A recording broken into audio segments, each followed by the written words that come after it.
ঐতিহ্যের এক অনন্য নিদর্শন নওগাঁ জেলার মান্দা উপজেলার কুসুম্বা মসজিদ।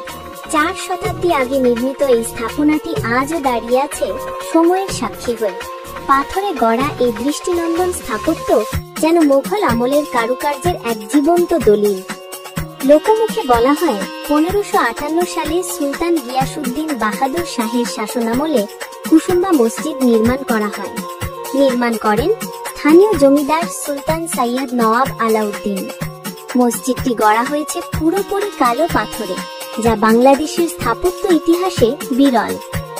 দেখুন, এই মসজিদের দেয়ালে পাথরের সূক্ষ্ম নকশা, অলংকারময় কারুকাজ আর দেয়ালের খোদাই যেন স্থাপত্য শিল্পের এক অপূর্ব উদাহরণ। মসজিদের প্রতিটি খিলান, প্রতিটি জানালা আর মিহরাব এক একটি শিল্পীর হাতের ছোঁয়া বহন করে। কুসুম্বা মসজিদ শুধু নওগাঁ নয়, বরং বাংলাদেশের জাতীয় ঐতিহ্যের প্রতীক। এই কারণেই মসজিদের ছবি স্থান পেয়েছে আমাদের 5 টাকার নোটে, যা এই স্থাপত্যকে আরো গর্বিত করেছে, বাংলাদেশের ইতিহাসের সঙ্গে জুড়ে দিয়েছে স্থায়ীভাবে।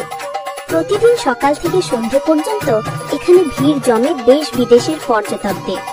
কারো চোখে ইতিহাস, কারো মনে বিস্ময়, আর কারো কাছে এটি এক নিখুঁত শিল্পকর্ম। শীতের সকালে কিংবা বিকেলে লাল আকাশে কুসুম্বা মসজিদের সৌন্দর্য যেন আরো জীবন্ত হয়ে ওঠে। রাজশাহী বিভাগের এই নওগাঁ জেলা একসময় প্রাচীন গৌড় রাজ্যের অংশ ছিল, তাই এখানকার প্রতিটি ইট, পাথর, প্রতিটি স্থাপনা যেন ইতিহাসের গল্প বলে।